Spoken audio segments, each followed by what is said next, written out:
The opinions expressed in this episode do not necessarily reflect those of the Murderish podcast. Sensitive topics are discussed. Listener discretion is advised. When an alternative medicine doctor was found bludgeoned to death in her Bonita Springs, Florida home in the summer of 2015, friends and neighbors worried a burglar was on the loose, looking for his next random victim. Detectives with the Lee County Sheriff's Office told the public that Dr. Teresa Sievers had been bashed in the back of the head after returning home early from a trip with her husband and 2 daughters, visiting family in upstate New York. An online sleuth group wondered if Dr. Sievers' death was connected to that of several other alternative medicine doctors throughout the country who had also died under mysterious circumstances in recent months. And Dr. Sievers' husband, Mark, had an airtight alibi, having stayed behind in New York to visit a bit longer with family and the couple's 2 young daughters. That is, until a woman in Jefferson County, Missouri, called a tip line 2 weeks after the doctor's death to say that a man 1,200 miles away had been bragging about the murder. This is Jamie, and you're listening to Murderish. Join me as I walk you through the case involving Dr. Teresa Sievers.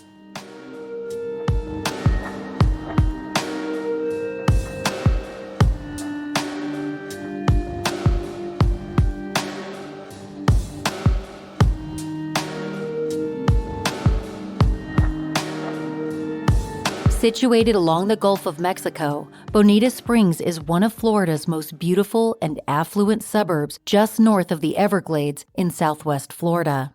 Families like Dr. Sievers come to the area for its school district, its white sandy beaches, and its plethora of outdoor activities. Dr. Sievers and her family lived in a particularly quiet residential area with homes less than 5 miles from the beach. Her practice was located in the neighboring suburb of Estero. At the time, it was a relatively new, up-and-coming area situated between the retirement town of Naples, Florida, and the closest major city of Fort Myers. Dr. Sievers' office was housed in a building called the Estero Medical Center, where several other practitioners saw patients. The overall region of southwest Florida is relatively affluent compared to other parts of the state, and is known for its retirement population and snowbirds who flock down from colder states each year to enjoy the sunshine. Dr. Sievers was practicing holistic medicine in one of the more health-conscious regions, and her practice, the Restorative Health and Healing Center, had developed a name for itself at the time of her murder.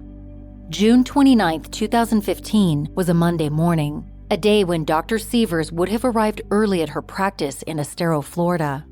The 46-year-old internist and mother of 2 was known for her passion for alternative medicine as well as her spunk. At just 4 feet 11 inches tall, Dr. Sievers wore heels most days and could be heard tip-tapping down hallways in her office suite, signaling to coworkers that she had entered the building. But on that quiet summer morning, Dr. Sievers' coworkers were getting worried. Dr. Sievers had not arrived to work yet, and she was known to run a tight ship.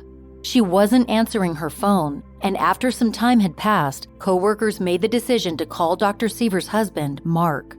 Mark Sievers worked as sort of an office manager for the practice and an assistant to his wife. But his main role in the relationship was to homeschool their 2 daughters, Josephine or Josie, age 11, and Carmela or Carmi, age 8. Aside from that, Mark Sievers was known as his wife's rock and confidant, someone who bent over backwards to make her dreams of a successful practice come true. Coworkers reached Mark on his cell phone that morning. He answered the call in upstate New York, where he and Dr. Sievers had been vacationing with their 2 young daughters to visit family. The plan had been for Dr. Sievers to come home on Sunday night so she could work Monday. Mark Sievers and the girls had stayed behind to spend a little more time with family. Upon receiving the call from coworkers, Mark was worried. He had seen his wife off the night before when she flew home to Southwest Florida International Airport in Fort Myers, just north of their home in Bonita Springs. Dr. Sievers called Mark when she landed to tell him she was driving home. He assumed she made it safely. Now, he wasn't so sure. But just in case, Mark knew who to call. He dialed a neighbor and family friend, Dr. Mark Petrides, a surgeon. Dr. Petrides listened to Mark and agreed to go to the home and check in on Dr. Sievers. Upon arriving at the Sievers home, Dr. Petrides knocked on the door. There was no answer.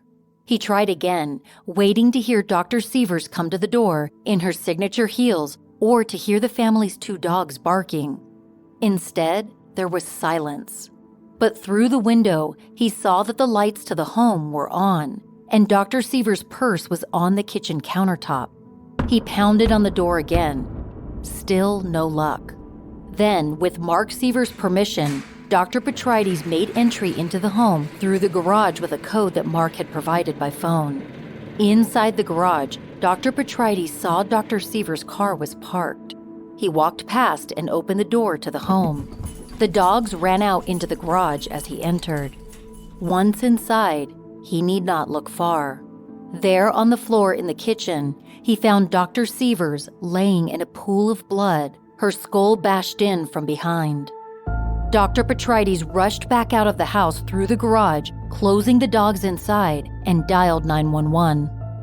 Frantically, he said to the 911 dispatcher, "I'm at a friend's house. He's out of town and I came here to check on his wife and she's dead on the floor." Dispatchers got the address and sent deputies over immediately. Dr. Petrides went on to say to the dispatcher, "She came home last night. Husband is in Connecticut and she was supposed to go to work at 9 o'clock. He called me and I was on my way into work and I swung by and she's dead on the floor." Then Dr. Petrides provided a chilling detail saying, "There's a hammer at her side and she's bashed in the back of the head." He continued to tell dispatchers breathlessly that he had touched Dr. Sievers and shook her body a bit, but she was cold to the touch and blood was everywhere. Dr. Petrides stood outside of the home to wait for first responders because he was nervous that the killer might still be inside the house. Dr. Petrides provided more details to the dispatcher, explaining once again that Dr. Sievers had not shown up for work that day when her husband called in a favor, concerned about his wife's well-being. "He's her office manager," Dr. Petrides told the dispatcher. "Oh, she's the office manager of his business?" the dispatcher asked, confused. "No," Dr. Petrides said, a hint of annoyance in his voice. "He's the office manager of her medical practice." The dispatcher asked for more details, wondering if Dr. Sievers had suffered a medical episode. "This is a murder," Dr. Petrides said. "She's bashed in the back of the head. I can't see her falling or anything like that." Dr. Petrides' voice shook on the other end of the line. "I just looked and thought, my God, she's my friend." Teresa Grace Sievers was 46 years old at the time of her death, and the crime was quickly classified as a homicide. When crime scene photos were later released, the brutality of Dr. Sievers' death was made clear. Blood smears could be seen on a door frame in the kitchen and on the tile floors. There was blood spatter across the tile squares and pooled in the grout lines. A hammer was left behind at the crime scene, its handle covered in blood and wrapped in long strands of hair. Dr. Sievers' phone, water bottle, and wallet were also on the floor next to a pair of sandals and headphones. All signs pointed to the fact that Dr. Sievers had come home from her flight and been surprised by someone in her kitchen. Outside the home, investigators photographed a crowbar and a screwdriver in the grass. The attack seemed sloppy, as if someone had broken into the home while it sat empty, only to be surprised by the homeowner and forced to make a hasty escape. Photographs of the jewelry Dr. Sievers was wearing during the attack showed that she was covered in blood. Her bracelets, earrings, rings, and watch appeared in photos blood-stained. Her necklace, which featured the words, "You may say I'm a dreamer," was also smudged with blood. Perhaps most haunting are the security photos of Dr. Sievers taken from cameras at the Southwest Florida International Airport. In those images, she is seen walking through the airport terminal after landing back home, wheeling a roller bag behind her and wearing a short dress and sandals. She had no idea she was heading home toward her death. Word of the doctor's murder reached news outlets later during the morning in which the neighbor discovered her body. The immediate picture that emerged was that of a renowned and respected doctor, a champion in her field of alternative medicine. A loving mother, devoted wife, and a firecracker whose short stature belied a tenacious spirit. Not only was Dr. Sievers a holistic doctor, she was also one of the few trusted medical professionals in the region who treated transgender patients. At a time when those transitioning felt shunned and misunderstood by medical professionals, Dr. Sievers made a name for herself as someone who was not only open to treating that population, but a trusted, compassionate doctor who made it her mission to be a beacon for those transitioning. Dr. Sievers' work in this field actually earned her a nickname among colleagues and patients who referred to her as Mother Teresa. Some of the first rumors about the doctor's murder came from those suspecting a patient, someone close to Dr. Sievers, who had become upset with the treatment plan or the like. Reporters flocked to the crime scene and Dr. Sievers' nearby medical practice, where a sign on the door told patients that the office was now closed for the day. Family members told the media they were shaken, blown away, and heartbroken. Dr. Sievers had just been visiting family the day before, and now she was dead. A native of Connecticut, Dr. Sievers had been valedictorian of her high school, and in medical school, she earned honors. After graduating, Teresa moved to Charleston, South Carolina, where she met Kenny Cousins, the man who would become her first husband. The two shared a love of the outdoors, the ocean, good music, and good food, according to Wink News. Early on in her career, Dr. Sievers told her husband that she really wanted to spend more time with patients. She wanted to develop meaningful relationships with them in order to treat them as a whole human. Though Dr. Sievers divorced her first husband after just 3 years, they remained good friends. She soon met a new man, Mark Sievers. A few months into their relationship, Teresa and Mark were married. For every glowing online review of Dr. Sievers' work, there was a negative one where some patients called her abrasive and direct, lacking a good bedside manner. Dr. Sievers was known as a dedicated mother, known for some unique parenting styles. Mark Sievers homeschooled their 2 girls, hoping to inspire new ways of thinking and learning, and he often helped out with Dr. Sievers' medical practice. Together, Teresa and Mark called their children mermaids and made it known that they thought the 2 girls were magical. Some people thought their parenting style was bizarre, but on this front, the couple were united. A neighbor down the street told Gulf Shore Life magazine that she used to see the 2 daughters holding lemonade stands or selling handmade art in their driveway. Once, when the neighbors stopped, she watched Mark Sievers corral the 2 girls for church. The neighbor marveled at the family, surprised that the 2 well-behaved girls and their father were about to attend church service on a weeknight. After their mother's death, the 2 girls continued daily life from their home in Bonita Springs with their grieving father. But their future without a mother remained largely uncertain. Early on in the case, a bizarre theory emerged online. Members of a well-known thread and message board community called Web Sleuths had picked up on the case. Soon, they had drawn comparisons to 4 other cases of alternative medicine doctors dying under suspicious circumstances in recent weeks. 5 others had gone missing in the same month. The theory was that the government was silencing these doctors who held secrets to curing diseases such as cancer. And some said each of the doctors had encountered recent run-ins with the feds, who were raiding and investigating their practices. At least for those who knew Dr. Sievers, the idea seemed outlandish, and all signs pointed to some kind of burglary gone bad. Their focus was on finding her killer before they claimed someone else in the area. But for the web sleuths, the fact that Dr. Sievers' husband had an airtight alibi made her death look like part of a larger conspiracy. Local authorities, however, did not give the theory much credence. Regardless, the web sleuths community latched on, sharing evolving theories for months online as the case unfolded. In the meantime, friends and family began a GoFundMe account to raise money for the couple's 2 daughters. Neighbors, family friends, and strangers pooled together more than $30,000 for the girls. The family noted on the page that they were organizing the fundraiser because Mark Sievers was too distraught to do it himself. On the page, a family friend of Dr. Sievers, Lenka Spiska, wrote the following message: to all who knew and loved Dr. Teresa Sievers. As my best friend and colleague, Dr. Sievers was a visionary in her field, amazing healer, loving wife, and mother to 2 beautiful little girls, as well as many others in the community. She was referred to by many as Mother Teresa. Her life was taken yesterday, June 29, 2015, by an unknown assailant in her home.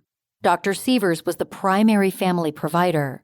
I ask you and anyone you know to donate what you are able to help her family deal with the financial burdens they will be faced with, including the education of her 2 young daughters who are only 11 and 8. Thank you and God bless, Lenka Spiska. The fundraiser brought in about $34,000.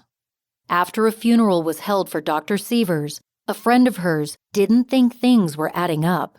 During a 2-hour interview with detectives, Carrie Kane relayed details of the funeral, according to the Naples Daily News, saying that Mark Sievers had certainly cried at the service, but that his tears seemed fake.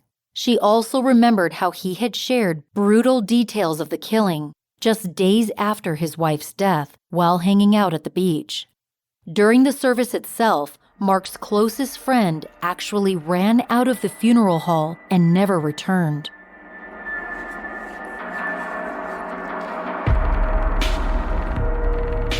Anyone who knows me would probably say I'm a smartass, and they wouldn't be lying. So when an opportunity to partner with Smartass and Sass came about, my first thought was, holy crap, I feel seen.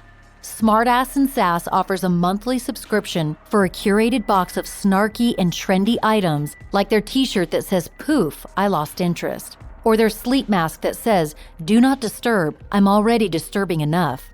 Life is too short to take ourselves so seriously, and we all need some good adult humor to get us through the day-to-day BS we all face.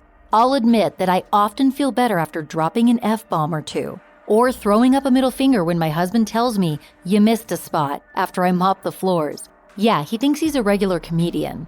What's great about Smartass and Sass is that you can let their products do the talking, so you don't have to. Life is way better with a sense of humor, and nobody said it has to be rated PG. Smartass and Sass is perfect for all the mouthy mofos out there like me who think political correctness is boring, and that life is too short not to mouth off every once in a while. In each Smartass and Sass box, you'll get 1 snarky t-shirt and between 7 and 9 unique items valued at least $90. Subscribe at smartassandsass.com and use code MURDERISH for 10% off first-time subscription orders. This offer cannot be combined with any other offers, and it's not valid on shop orders. Go to smartassandsass.com and use code MURDERISH for 10% off first-time subscriptions. Valentine's Day is here, and the perfect gift, in my humble opinion, is to get a little me time in. One way I do that is by playing Best Fiends, a really fun and challenging mobile puzzle game. Anyone can download and play Best Fiends on their mobile phone, and trust me when I say that once you start, you will not be able to stop playing. But that's not a bad thing, because playing Best Fiends is like a workout for your brain. Solving the puzzles and advancing through the levels is not easy, so when you do get further into the game, it's so satisfying. I'm currently on level 1688, not quite at my goal yet, but give me some time and I know I'll get there. I know this because there's no way I'm gonna let my friends who also play Best Fiends stay in the lead. Best Fiends always stays fresh because new levels and characters are added constantly. Anytime I have to wait in line or just need a quick break, I pick up where I left off in the game, and it feels like I'm getting some me time, which is so rare. Oh, and another cool aspect of the game is that there are a bunch of fun events in the game where you can win big rewards. Ready to give your brain some TLC? Download Best Fiends free today in the App Store or Google Play. That's friends without the R, Best Fiends. If you've ever used Shopify to sell items, you know how satisfying that cha-ching sound is when you've made a sale. With Shopify, small and established businesses alike can sell items around the world, and you'll have all the valuable tools and resources needed in order to grow your business and stay informed. Shopify can take your business from infancy to success with their key channel integrations and apps, which includes Facebook, Instagram, TikTok, Pinterest, and more. In addition, Shopify offers entrepreneurs important analytics like detailed reporting of conversion rates, profit margins, and so much more. And of course, you can accept all major credit cards through your Shopify account. And they also offer chatbots, accounting support, and so much more. Go to shopify.com/murderish, all lowercase, for a free 14-day trial and get full access to Shopify's entire suite of features. Grow your business with Shopify today. Go to shopify.com/murderish right now. Shopify.com/murderish. Curtis Wayne Wright was Mark Sievers' best friend, and for years the two had joked that they were brothers from another mother. Both were about the same height, bald with glasses, and had the same pointed features. Mark and Curtis, who went by Wayne, had grown up together in Missouri, and the two of them were often mistaken for one another. Wayne had run out of the funeral service as Dr. Sievers' coffin passed him by. Officiants had been waving incense over the casket, and Wayne would later tell police he had experienced a full-blown asthma attack and needed fresh air. For Carrie Kane, however, that did not add up. She recalled that earlier in the service, Wayne had been tasked with fixing a photo slideshow featuring pictures of Dr. Sievers. He had an audio-visual background and fixed the photo slideshow easily. But when Wayne was asked to assist with the video portion of the memorial, he refused. Carrie thought later he must not have wanted to see Dr. Sievers alive for some reason. Carrie flew back home from the funeral service and began taking notes. She didn't want to forget Mark Sievers' odd behavior.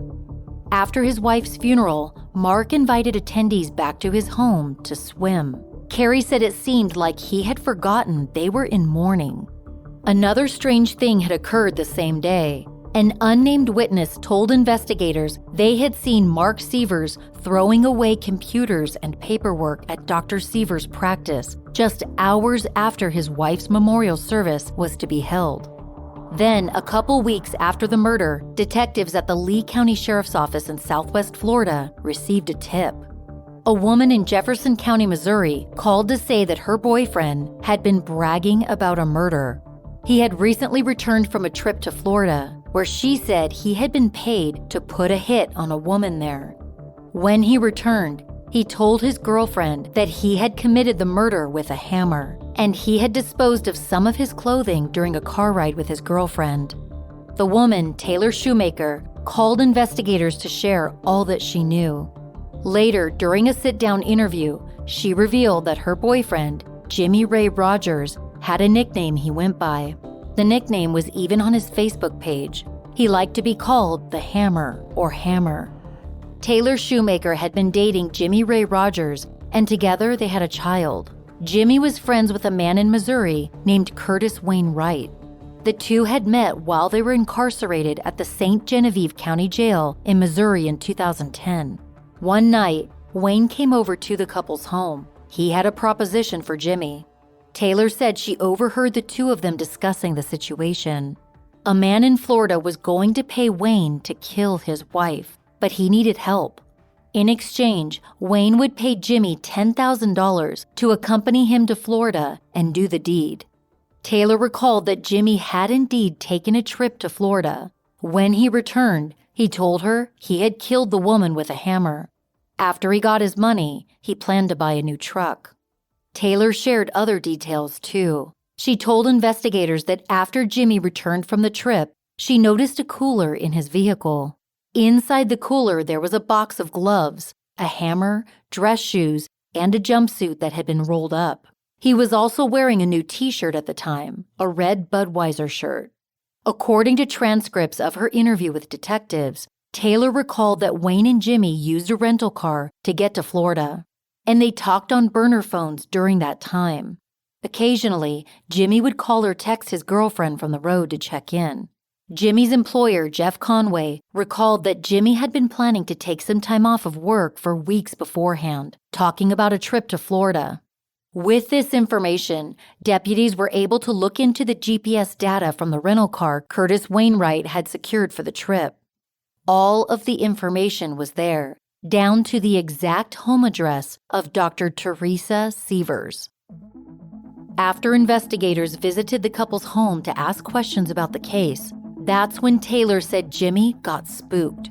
She questioned him further about his involvement, and he admitted he killed the woman in Florida for money.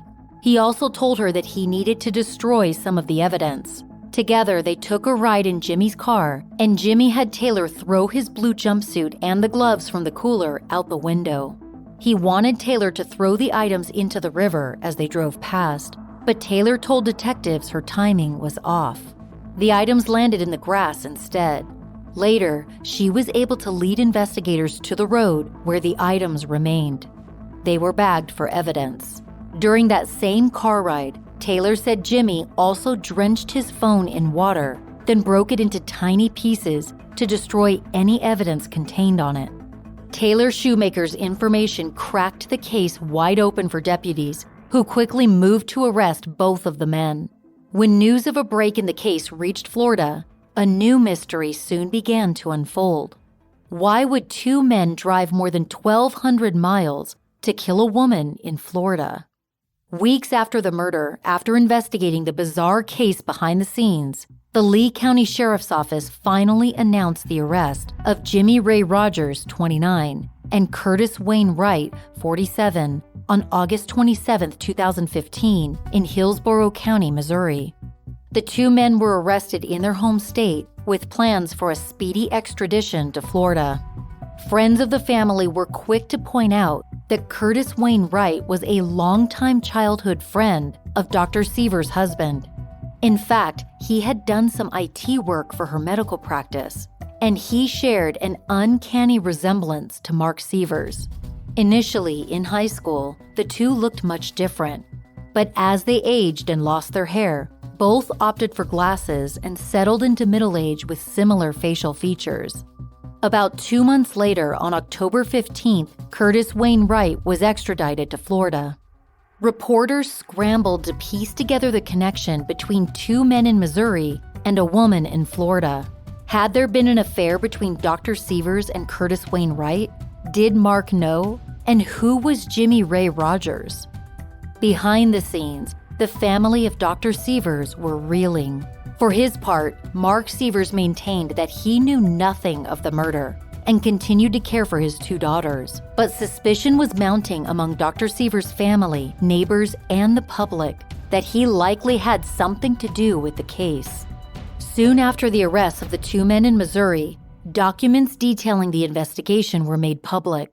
It immediately became apparent that Mark Sievers had likely concocted the plan to have his wife killed while he maintained an airtight alibi hundreds of miles away with family.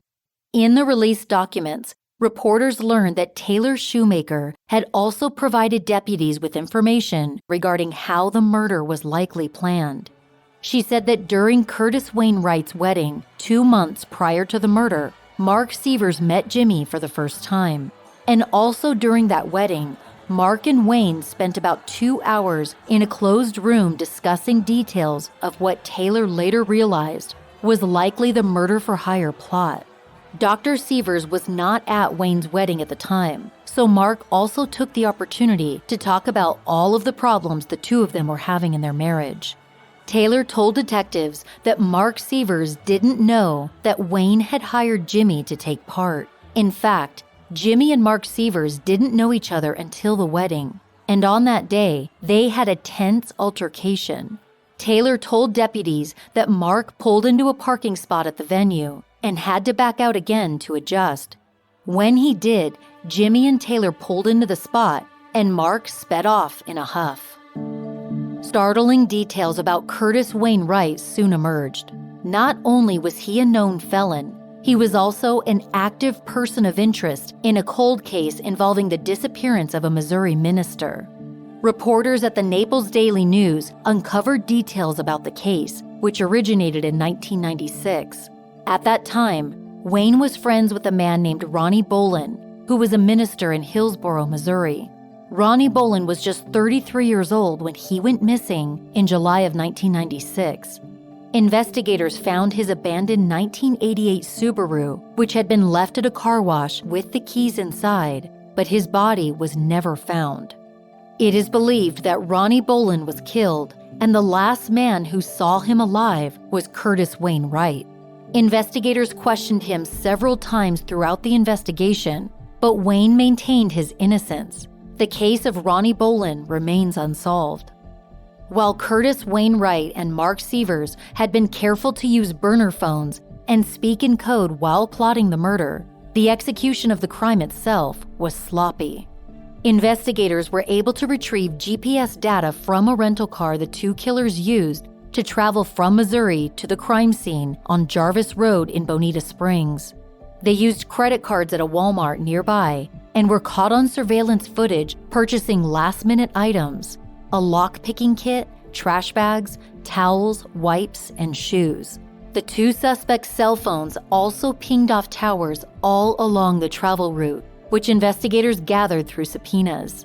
Later, a commander with the sheriff's office would recall seeing a man who looked like Jimmy Ray Rogers purchasing a red Budweiser shirt at that same Walmart. The same day, it is believed that Wayne and Jimmy entered the Sievers' home and disabled the alarm. When they returned to the home the following day, they broke in again and waited for Dr. Sievers inside.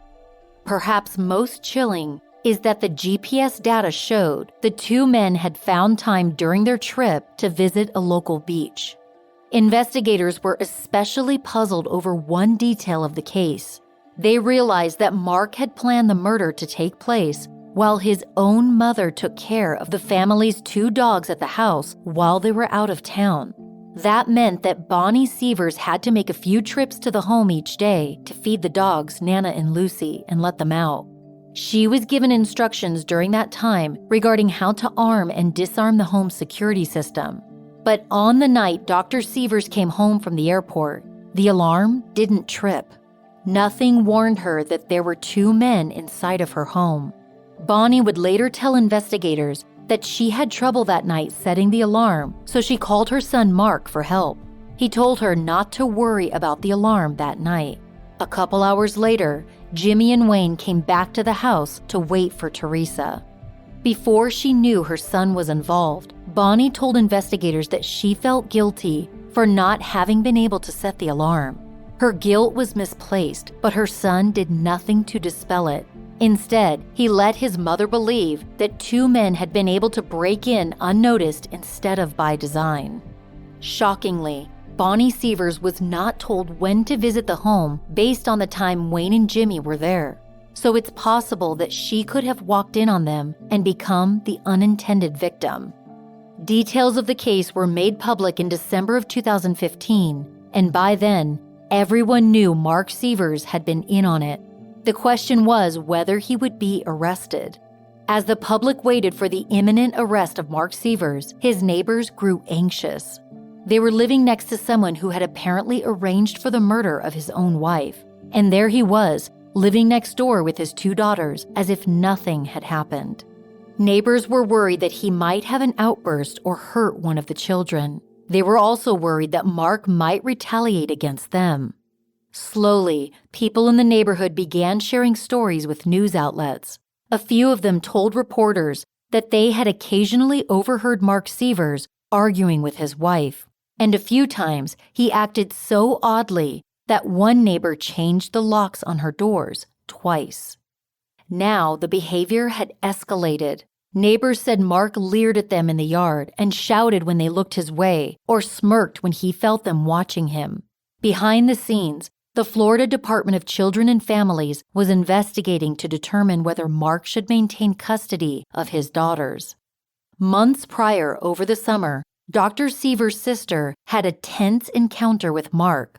Dawn Tottenham said that she was visiting the girls in Florida, and Mark confronted her. Mark said his daughters had told him that Dawn suspected him of being connected to her sister's murder. Dawn said she replied to Mark in the affirmative, telling him that she wasn't convinced of his innocence, but that he was family and the father of her two nieces. Months later, once his involvement had been made clear, Dr. Sievers' family sought custody of the couple's two daughters. Dr. Sievers' mother filed for custody of her granddaughters. She was concerned for the girls' welfare and had learned that they were mostly living with Mark's mother in the months after the murder. They also had limited communication with the girls and believed their father was preventing them from speaking with anyone outside of the home. But because Mark had not been arrested, a judge ruled that the girls could not be removed from his custody on mere speculation of his involvement in a crime. The family was stuck and stressed about the fate of the girls, who they believed were living with the very man who killed their mother. Several hearings took place, but the judges decided in Mark's favor. The two girls would remain in his custody. 2 months later, in February of 2016, word reached local media. Curtis Wayne Wright had taken a plea deal. The 47-year-old pleaded guilty to a second-degree murder charge in connection with the killing of Dr. Sievers. But because Wayne had agreed to provide valuable information to prosecutors, he would be spared a life sentence, instead serving just 25 years. In the state of Florida, however, Wayne would only be required to serve 85% of his sentence before he would be eligible for parole. That meant he could be released at age 68 with some life left to live outside of his cell. As part of the plea deal, of course, Wayne agreed to flip on his best friend. On February 26, 2016, 8 months after the murder of Dr. Teresa Sievers, her husband, Mark Sievers, was arrested on charges of second-degree murder. He was taken into custody at his home on Jarvis Road in Bonita Springs. Deputies with the Lee County Sheriff's Office stormed Mark's house that morning to serve the arrest warrant. Later, Mark was perp-walked for reporters, where he stood shackled in a red jumpsuit as news of his arrest was made public. He was held on a $4.43 million bond, and that amount was significant, according to investigators. It was the same amount of money Mark Sievers stood to gain had he been able to cash in on his wife's 5 life insurance policies. "We were after Mark Sievers. We got our man, and we're very happy about that," Lee County Sheriff Mike Scott told a crowd of reporters who snapped photos and recorded video. Sheriff Scott told the media that Mark Sievers appeared stoic when he was arrested, and according to the Naples Daily News, he was cold. "I'm not 100% sure he's got blood in his veins," Sheriff Scott said. "I think it might be ice." Mark Sievers was 47 years old at the time of his arrest. In Florida, those convicted of second-degree murder face a mandatory life sentence and are eligible for the death penalty. At the time of his arrest, prosecutors were still deciding whether to convene a grand jury in order to seek a first-degree murder charge. Relief broke out across the couple's Bonita Springs neighborhood. Finally, the man who was responsible for the murder-for-hire plot of his own wife was behind bars, his eerie presence no longer a concern. But the grief soon followed. Now it was confirmed that Dr. Sievers had not just lost her life in a horrific fashion, she had also been the victim of a crime orchestrated by her own husband, the father of her children, her business partner, and rock. How did a man known for being dedicated to his wife and her pursuits and a doting father make this decision? How had he arrived at this point? Soon, rumors and speculation would again circulate about the couple's marriage and what was taking place behind closed doors. In the months after his arrest, acquaintances of the couple began to implicate Mark Sievers in extramarital affairs and instances of infidelity. Investigators were told by some people that the couple were swingers and often opened their marriage to other partners, according to multiple outlets. After Mark's arrest, text messages between the couple were released as part of the investigative files. The messages painted a picture of a tense marriage. Dr. Sievers was constantly upset with her husband, often berating him in messages for texting her too much or bothering her. At one point, she told Mark he needed to get a grip on reality. In other text exchanges, however, the two shared their love for one another and detailed sexual fantasies with each other and with other people. The case summary detailed that the couple had affairs with both men and women outside of the marriage, but the only motive ever detailed was money. Dr. Sievers had 5 different life insurance policies totaling $4.43 million and Mark Sievers planned to cash in, according to investigators. At times, investigators also theorized that Mark feared his wife was about to divorce him and take custody of their girls. At trial, Mark Sievers would maintain his innocence, offering no confirmation either way. The life insurance policies were never paid out. And there were documented money troubles in their relationship. Court records show that the couple were facing foreclosure on their home in 2010. A neighbor said they had 2 loans out on their house, but they were only able to pay for one of them. Months after the crime, the Lee County Sheriff's Office released a summary of the evidence affidavit, which detailed 5 different instances when neighbors overheard the couple shouting and arguing. During one of those fights, a neighbor heard Dr. Sievers saying she was going to divorce Mark. He replied by saying, "We will see about that." During one of the arguments, witnesses said it was Dr. Sievers who was the aggressor, although none of the fights included any violence that they were aware of. And then, of course, there was the old rumor mill and the idle minds online. Some people wondered if Mark had simply grown tired of his overbearing wife, the breadwinner of the family, who called the shots and didn't take no for an answer. Maybe he orchestrated the entire murder just to get rid of his annoying wife and to devise a way to keep the children for himself. Making off with a few million was just the icing on the cake.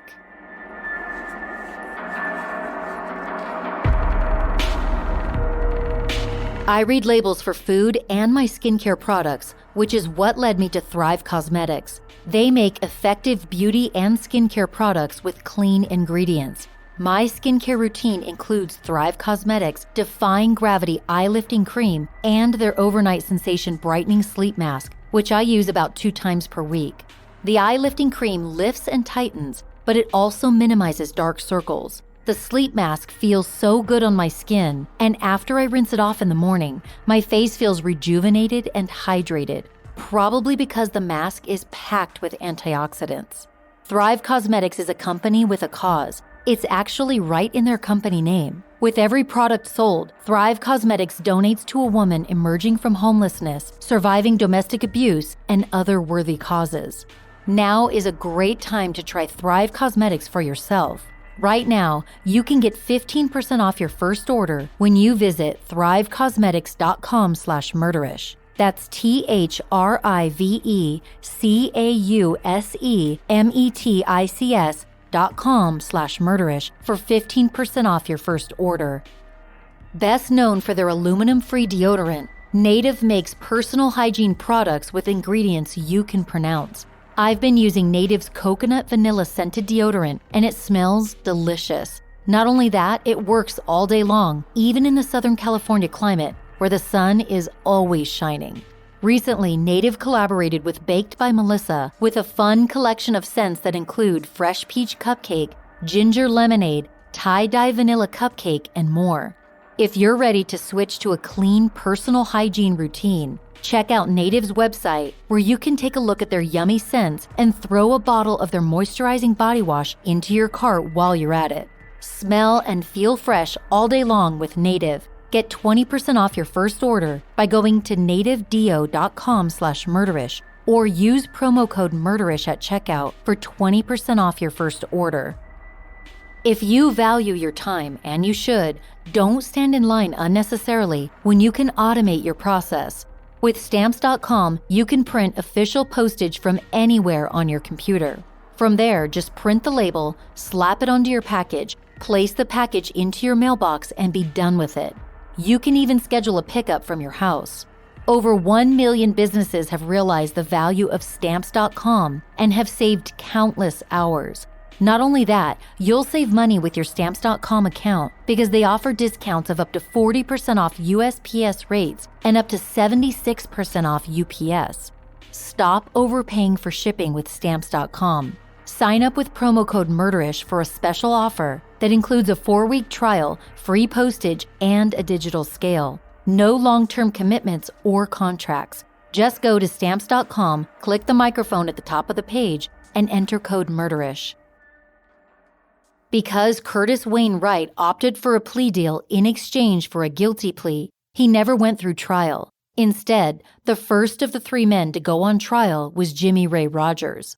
On October 23, 2019, Jimmy Ray Rogers was found guilty of second-degree murder and trespassing. He was 29 years old at the time of his conviction. A few weeks later, he would be denied a new trial. During his sentencing in December of 2019, Jimmy's family told the judge about his troubled background, beginning with an injury during birth when he was strangled by his own umbilical cord. Growing up, Jimmy's mother encouraged him to kill himself, and his father died when he was 16. Family members said Jimmy failed to develop mentally and emotionally. The judge was not swayed. Jimmy Ray Rogers was sentenced to life in prison. Mark Sievers went on trial in November of 2019. Curtis Wayne Wright testified against his best friend, providing many of the same details he offered at Jimmy Ray Rogers' trial. On December 4, 2019, a jury deliberated for just 4 hours before returning a guilty verdict. In addition to the first-degree murder conviction, Mark was also found guilty of conspiracy. During his sentencing weeks later, Mark Sievers maintained his innocence, according to the news press. He told the judge, "Although a jury found me guilty, I am innocent of all charges." He also said, "I loved my wife Teresa and our 2 daughters, Josie and Carmi, with all my heart. Our girls have tragically lost their mommy, and now they're about to lose their daddy as well." Is it okay if I refer to my notes? Yes, sir, absolutely. Although a jury found me guilty, I am innocent of all charges, as I have maintained since this heinous crime took place. I love my wife Teresa and our 2 daughters Josie and Carmi with all my heart.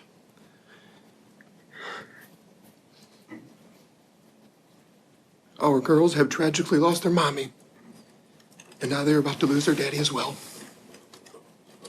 Therefore, I respectfully ask the court for life, as not to compound their loss and suffering.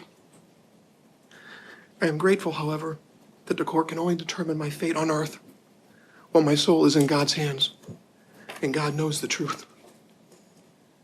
Although I cannot feel remorse for something I had absolutely nothing to do with, I am deeply saddened and forever heartbroken, to say the very least, that Teresa was taken from us.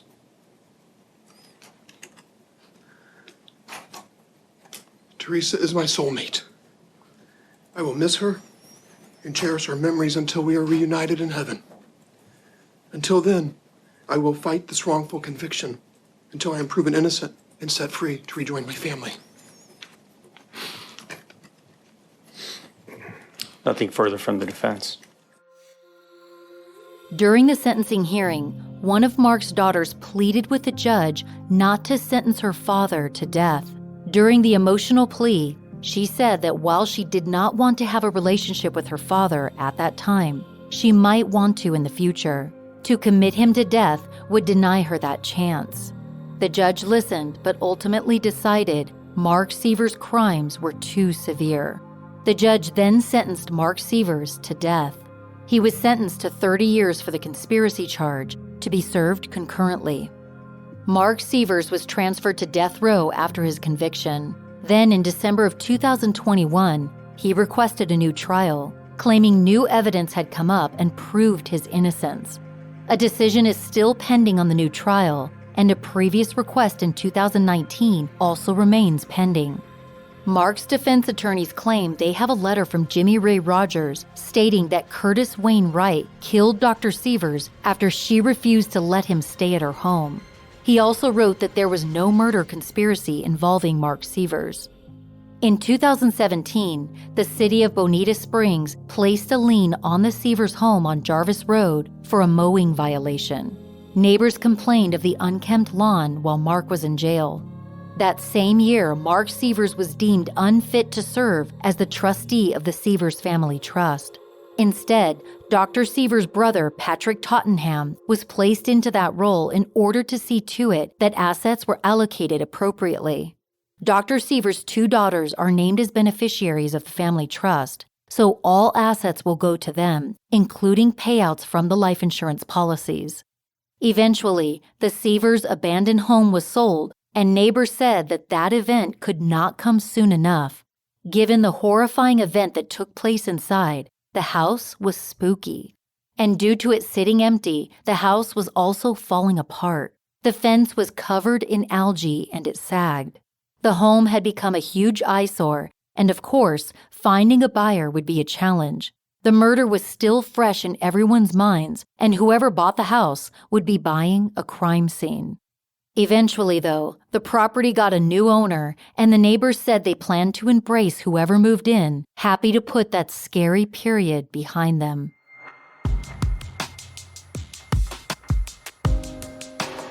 Thank you for joining me on this episode of Murderish, and happy Valentine's Day to all of you. If you're a Murderish Patreon supporter, I'm hosting the first ever Zoom meeting on February 17th at 5:30 p.m. Pacific Standard Time.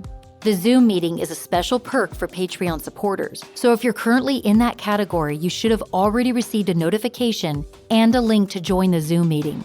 If you're not currently a Patreon supporter, but want to join the Zoom meeting, visit murderish.com, click the link to go behind the scenes where you'll be able to sign up for Patreon. Once you become a Patreon member, you'll have access to join the upcoming Zoom meeting, plus access to all of the ad-free episodes that are available to Patreon members. Again, that's murderish.com. Click the link to go behind the scenes to become a Patreon supporter. The Zoom meeting is happening on February 17th at 5:30 p.m. Pacific Time. If we can get enough people to join the Zoom meeting, I'll also do a fun giveaway that you won't want to miss. I really hope to see you guys there. Speaking of Patreon, I want to say a big thank you to Bill S. and Christine H. for supporting the show through Patreon. I'm grateful for you both. If you're planning to go to CrimeCon in Vegas this year, use my code MURDERISH for 10% off a standard badge. That's code MURDERISH for 10% off. CrimeCon is so much fun, you won't want to miss it, so I hope to see you there. If you enjoy this podcast, do me a huge favor and rate and review Murderish in your favorite podcast app. Positive ratings and reviews help new listeners find the show, and I also love hearing from you guys. Also, don't forget to follow me on Instagram at Murderish Podcast. It's my favorite place to engage with you guys. You can also find me on Twitter and Facebook.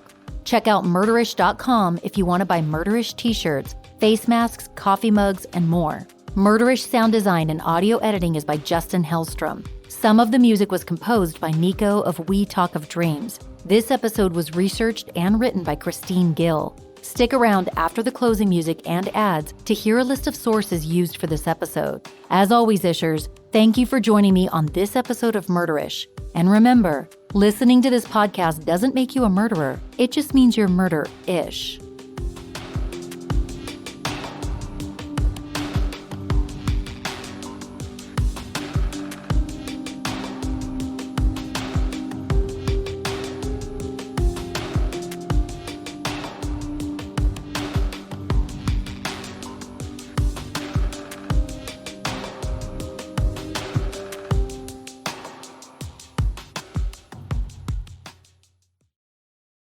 Sources for this episode include an August 28, 2015 article in the Naples Daily News by Christine Gill, Jacob Carpenter, Jessica Lipscomb, Ryan Mills, Jake Allen, and Greg Stanley. Information dated August 31, 2015 at archive.naplesnews.com. Information dated December 1, 2015 at archive.naplesnews.com. February 3, 2016 information at archive.naplesnews.com. Information dated October 5, 2021 in the Fort Myers News Press by Michael Braun at news-press.com. Information dated July 2, 2019 by Christine Gill at gulfshorelife.com. Information dated November 27, 2019 at Fox 4 News by Lisa Greenberg at fox4now.com. Information dated August 20, 2020 by Kayla Lane at cbsnews.com. Information dated December 4, 2019 at winknews.com by Justin Case and Taylor Petrus. Information dated May 5, 2016 at winknews.com. Information dated January 3, 2020 by Nicole Lauren at winknews.com. Information sourced from 48 Hours Season 32, Episode 59. Information sourced from Killer Cases Murder for Hire Season 1, Episode 1 at youtube.com.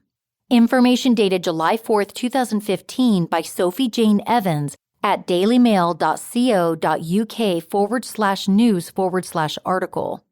Information dated August 29, 2015 by Kelly McLaughlin at dailymail.co.uk/news/article. Information dated December 3, 2020 by Adam Janos at aetv.com. Information dated October 16, 2019 at lawandcrime.com by Alberto Luperon. Information sourced from websleuths.com. Audio taken from the actual 911 calls. Information pulled from GoFundMe.com. Court documents from the Lee County Clerk. Documents from the State Attorney's Office released in 2015.